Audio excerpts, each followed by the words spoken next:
എല്ലാവർക്കും നമസ്കാരം. മറന്നുപോയ സത്യം എന്നൊരു പുസ്തകത്തെക്കുറിച്ചാണ് നമ്മളിന്ന് സംസാരിക്കാൻ പോകുന്നത്. അതിലെ ചില വാദങ്ങൾ ശരിക്കും പറഞ്ഞാൽ കുറച്ച് വിവാദപരമാണ്. അപ്പോൾ ആ പുസ്തകത്തിൽ പറയുന്ന കാര്യങ്ങൾ എന്തൊക്കെയാണെന്ന് നമുക്കൊന്ന് നോക്കാം. അപ്പോൾ ഈ പുസ്തകം തുടങ്ങുന്നത് തന്നെ നമ്മളെല്ലാവരും ചിലപ്പോഴെങ്കിലും ചിന്തിക്കുന്നൊരു കാര്യത്തെക്കുറിച്ചാണ്. എന്താണ് ഈ ജീവിതത്തിൻ്റെയൊക്കെ ഒരു അർത്ഥം? രാവിലെ എണീക്കുന്നു, ജോലിക്ക് പോകുന്നു, ദിവസം തീരാനായി കാത്തിരിക്കുന്നു, പിന്നെ TV കാണുന്നു, കിടന്നുറങ്ങുന്നു, വീണ്ടും ഇതുതന്നെ ആവർത്തിക്കുന്നു, അല്ലേ? ഈ ഒരു ചക്രത്തിന് എന്തെങ്കിലും ഒരു ലക്ഷ്യമുണ്ടോ? ഈ ഒരു ചോദ്യമാണ് പുസ്തകം ആദ്യം തന്നെ മുന്നോട്ട് വയ്ക്കുന്നത്. മതങ്ങളിൽ എന്തോ ഒരു പന്തികേടുണ്ടെന്ന് സ്ഥാപിക്കാൻ പുസ്തകം ചൂണ്ടിക്കാണിക്കുന്ന ആദ്യത്തെ ഉദാഹരണം ഇതാണ്. വത്തിക്കാനെ പറ്റിയൊന്ന് ആലോചിച്ച് നോക്കൂ. ലോകത്തിലെ ഏറ്റവും സമ്പന്നമായ രാജ്യങ്ങളിലൊന്ന്, അല്ലേ? കോടിക്കണക്കിന് രൂപയുടെ ആസ്തി. പക്ഷെ അതേസമയം ലോകത്തിന്റെ പല ഭാഗങ്ങളിലും ലക്ഷക്കണക്കിന് ക്രിസ്ത്യാനികൾ പട്ടിണി കിടക്കുന്നു. അപ്പോൾ ഈയൊരു വൈരുദ്ധ്യം, അതായത് മതസ്ഥാപനങ്ങളുടെ ഭീമമായ സമ്പത്തും അവരുടെ അനുയായികളുടെ ദാരിദ്ര്യവും തമ്മിലുള്ള ഈ വലിയൊരു ഗ്യാപ്പ്, അതാണ് പുസ്തകം ഇവിടെ ചോദ്യം ചെയ്യുന്നത്. ഇനി ഇസ്ലാമിക പണ്ഡിതന്മാരുടെ ചില ഫത്വകളെക്കുറിച്ചും പുസ്തകം സംസാരിക്കുന്നുണ്ട്. സ്ത്രീകൾ കസേരയിലിരിക്കരുത് എന്നൊക്കെ പറയുന്ന ചില വിചിത്രമായ നിയമങ്ങൾ. ഇത് കേൾക്കുമ്പോൾ തന്നെ നമുക്ക് തോന്നും ഇതെന്താണെന്ന്. ഇത്തരം കാര്യങ്ങൾ മതത്തിന്റെ വിശ്വാസ്യതയെ തന്നെ ഇല്ലാതാക്കുന്നുവെന്നും ഇത് ആളുകളിൽ ഒരുതരം വിശ്വാസ പ്രതിസന്ധി ഉണ്ടാക്കുന്നുവെന്നുമാണ് പുസ്തകത്തിന്റെ വാദം. ശരി, അപ്പോൾ ഇവിടെയാണ് പുസ്തകത്തിന്റെ ഏറ്റവും പ്രധാനപ്പെട്ട വാദത്തിലേക്ക് നമ്മൾ വരുന്നത്. മതങ്ങളിലെ ഈ പ്രശ്നങ്ങളൊക്കെ മനസ്സിലാക്കണമെങ്കിൽ നമ്മൾ ആദ്യം ഒരു കാര്യം അംഗീകരിക്കണം. അതെന്താന്ന് വെച്ചാൽ, നമ്മൾ പഠിച്ച ചരിത്രം ഒരുപക്ഷെ പൂർണ്ണമായും ശരിയായിരിക്കില്ല. ചരിത്രം തന്നെ അവിശ്വസനീയമാണെന്നാണ് ഈ പുസ്തകം പറയുന്നത്. അതായത് അധികാരത്തിലിരിക്കുന്നവർക്ക് എപ്പോഴും ചരിത്രം മാറ്റി എഴുതാൻ കഴിയും. അവർക്കിഷ്ടമില്ലാത്ത ആളുകളെയോ അല്ലെങ്കിൽ അവർക്ക് ഭീഷണിയാവുന്ന ആശയങ്ങളെയോ ചരിത്രത്തിൽ നിന്ന് തന്നെ അങ്ങ് മായ്ച്ചു കളയും. ഇത് പണ്ടുമുതലേ നടന്നുവരുന്ന ഒരു കാര്യമാണ്. ഇനി ഇതേ കാര്യം മതങ്ങളുടെ ചരിത്രത്തിൽ എങ്ങനെയാണ് സംഭവിച്ചതെന്ന് നമുക്കൊന്ന് നോക്കാം. ചരിത്രം എങ്ങനെയാണ് മായ്ച്ചു കളയുന്നത് എന്നതിന് പുസ്തകം ഒരു ക്ലാസിക് ഉദാഹരണം തരുന്നുണ്ട്. പുരാതന റോമിൽ ഡാംനാഷ്യോ മെമ്മോറിയ എന്നൊരു പരിപാടിയുണ്ടായിരുന്നു. അതായത് ഭരണാധികാരികൾക്ക് ഇഷ്ടമില്ലാത്ത ആരെങ്കിലും ഉണ്ടെങ്കിൽ അവരുടെ ഓർമ്മ തന്നെ ഭൂമിയിൽ നിന്നില്ലാതാക്കും. അവരുടെ പ്രതിമകളിലെ മുഖം ചെത്തിക്കളയും, രേഖകളിൽ നിന്ന് പേര് വെട്ടിക്കളയും. ചുരുക്കി പറഞ്ഞാൽ അങ്ങനെ ഒരാൾ ജീവിച്ചിരുന്നേയില്ല എന്ന് വരുത്തി തീർക്കും. അപ്പോൾ ഈ ചരിത്രം തിരുത്തിയെഴുതുന്ന പരിപാടി എങ്ങനെയാണ് മതങ്ങളുമായി ബന്ധപ്പെടുന്നത്?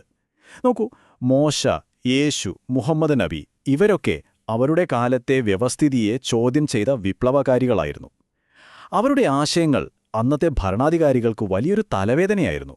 ശരിക്കും പറഞ്ഞാൽ ഒരു ഭീഷണി തന്നെയായിരുന്നു. ഓക്കെ, അപ്പം നമുക്ക് ആദ്യത്തെ കേസ് സ്റ്റഡിയിലേക്ക് കടക്കാം. ക്രിസ്തുമതം. ഈ പറയുന്ന ചരിത്രത്തിലെ തിരുത്തിയെഴുത്തുകൾ ക്രിസ്തുമതത്തിന്റെ തുടക്കത്തിൽ എങ്ങനെയാണ് സംഭവിച്ചതെന്ന് പുസ്തകം വിശദീകരിക്കുന്നത് നമുക്ക് നോക്കാം. ഇവിടെ പുസ്തകം യേശുവിന്റെ തന്നെ വാക്കുകളാണ് ഉദ്ധരിക്കുന്നത്. യഹൂദ നിയമങ്ങളെപ്പറ്റി യേശു എന്താണ് പറഞ്ഞതെന്ന് നോക്കൂ. നിയമത്തെ ഇല്ലാതാക്കാനല്ല, അത് പൂർത്തിയാക്കാനാണ് ഞാൻ വന്നത് എന്ന്. വളരെ വ്യക്തമാണ്, അല്ലേ? പക്ഷേ ഇവിടെയാണ് ഒരു വലിയ ട്വിസ്റ്റ് വരുന്നത്. പുസ്തകം പറയുന്നത് യേശു പഠിപ്പിച്ച കാര്യങ്ങളും പിന്നീട് വന്ന പൗലോസ് പഠിപ്പിച്ച കാര്യങ്ങളും തമ്മിൽ വലിയ വ്യത്യാസമുണ്ടെന്നാണ്. ക്രിസ്തുമതത്തെ അതിന്റെ യഥാർത്ഥ രൂപത്തിൽ നിന്ന് മാറ്റിയത് പൗലോസാണെന്ന് പുസ്തകം ശക്തമായി വാദിക്കുന്നു. നിങ്ങൾ നോക്കൂ, മോശയുടെ നിയമത്തിന്റെ കാര്യത്തിലായാലും പണം വാങ്ങുന്ന കാര്യത്തിലായാലും ഭരണാധികാരികളോടുള്ള സമീപനത്തിലായാലും രണ്ടുപേരും പറയുന്നത് നേർവിപരീതമായ കാര്യങ്ങളാണ്. ഇനി വേറൊരു കാര്യം, ക്രിസ്തുമതത്തിലെ ഏറ്റവും അടിസ്ഥാനപരമായ പല വിശ്വാസങ്ങളും, ഉദാഹരണത്തിന് ത്രിത്വം, അതൊന്നും യേശു പഠിപ്പിച്ചതല്ല. മറിച്ച് യേശുവിന് ശേഷം നൂറുകണക്കിന് വർഷങ്ങൾ കഴിഞ്ഞ് കുറേ മനുഷ്യർ ഒരുമിച്ചിരുന്ന് കമ്മിറ്റികളിൽ തീരുമാനിച്ചതാണെന്നാണ് പുസ്തകം പറയുന്നത്. AD 325 നിഖ്യാ സുന്നഹദോസിലാണ് ത്രിത്വം പോലൊരാശയം ഔദ്യോഗികമായി അംഗീകരിക്കുന്നത് തന്നെ. അപ്പോൾ ക്രിസ്തുമതത്തിന്റെ കാര്യം നമ്മൾ കണ്ടു. ഇനി അടുത്തത് ഇസ്ലാമാണ്. മുഹമ്മദ് നബിയുടെ മരണശേഷവും ഏകദേശം ഇതേപോലൊരു അട്ടിമറി നടന്നുവെന്നാണ് പുസ്തകം പറയുന്നത്. ഇവിടെ വളരെ നാടകീയമായൊരു സംഭവമാണ് പുസ്തകം എടുത്തു കാണിക്കുന്നത്. മുഹമ്മദ് നബി മരണക്കിടക്കയിൽ വെച്ച് വളരെ പ്രധാനപ്പെട്ടൊരു കാര്യം എഴുതാൻ ആവശ്യപ്പെട്ടു. ഇതെഴുതിയാൽ നിങ്ങൾ പിന്നീട് വഴിതെറ്റിപ്പോവില്ല എന്ന് ഉറപ്പു നൽകിയ ഒരു പ്രസ്താവന. പക്ഷേ അദ്ദേഹത്തിന്റെ കൂടെയുണ്ടായിരുന്ന ഉമർ അത് തടഞ്ഞുവെന്നാണ് പുസ്തകം പറയുന്നത്. അതുകൊണ്ട് സംഭവിച്ചതെന്താണ്? പുസ്തകം പറയുന്നതനുസരിച്ച് പ്രവാചകൻ ഉദ്ദേശിച്ച പിൻഗാമികൾക്ക് അധികാരം കിട്ടിയില്ല. പകരം അദ്ദേഹത്തിന്റെ ചില സഹചാരികൾ സ്വയം അധികാരമേറ്റെടുത്തു. പ്രവാചകന്റെ കുടുംബത്തിന്, അതായത് അഹ്ലുൽ ബൈത്തിന് കിട്ടേണ്ടിയിരുന്ന നേതൃത്വവും അദ്ദേഹത്തിന്റെ മകൾ ഫാത്തിമയ്ക്ക് കിട്ടേണ്ടിയിരുന്ന അനന്തരാവകാശവും അവർ നിഷേധിച്ചു. ഇത് ഇസ്ലാമിന്റെ ചരിത്രത്തിൽ വലിയൊരു പിളർപ്പിന് കാരണമായി. ഇനി ഇതിലും ഗൗരവമുള്ളൊരു വാദം പുസ്തകം മുന്നോട്ട് വെക്കുന്നുണ്ട്. ഖുർആനിൽ പോലും മാറ്റങ്ങൾ വരുത്തിയിട്ടുണ്ടെന്നാണ് അവർ പറയുന്നത്.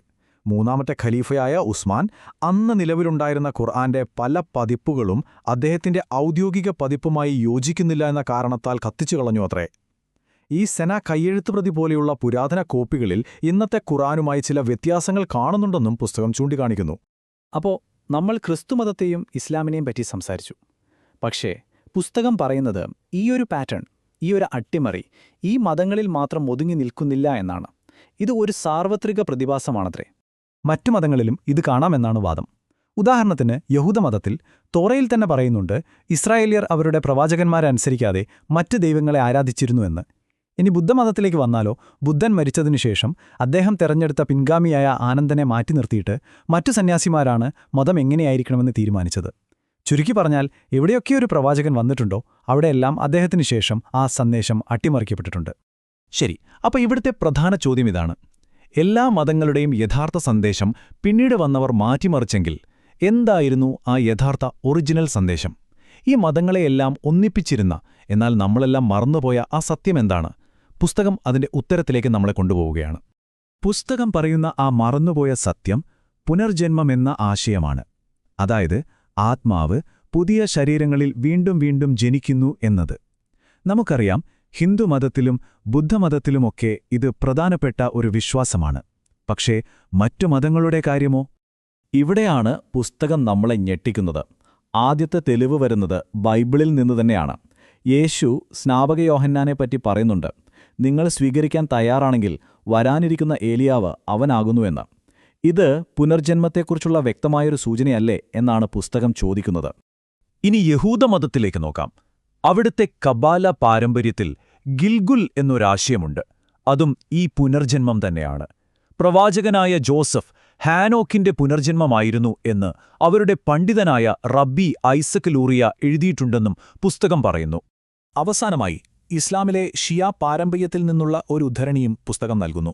ഇമാം അൽ സാദിഖ് പറയുന്നൊരു വാചകമുണ്ട്. അതായത് എല്ലാ പ്രവാചകന്മാരും അവസാനം അലീബിന് അബി താലിബിനോടൊപ്പം യുദ്ധം ചെയ്യാനായി ഈ ലോകത്തേക്ക് തിരികെ വരും എന്ന്. ഇതും പുനർജന്മം എന്ന ആശയത്തിലേക്ക് തന്നെയല്ലേ വിരൽ ചൂണ്ടുന്നത്? അപ്പോൾ പുസ്തകം നമ്മളോട് അവസാനമായി ചോദിക്കുന്നൊരു ചോദ്യമുണ്ട്. അത് ശരിക്കും നമ്മളെ ഇരുത്തി ചിന്തിപ്പിക്കും. ഈ പുനർജന്മം എന്ന പൊതുവായ സത്യം നമ്മളെല്ലാവരും മറന്നുപോയെങ്കിൽ വേറെ എന്തൊക്കെ കാര്യങ്ങളായിരിക്കും നമ്മൾ അറിയാതെ പോയത്? നമ്മൾ പഠിച്ച മതവും ചരിത്രവുമൊന്നും ഒരുപക്ഷെ മുഴുവൻ സത്യമല്ലെങ്കിൽ പിന്നെന്താണ് സത്യം?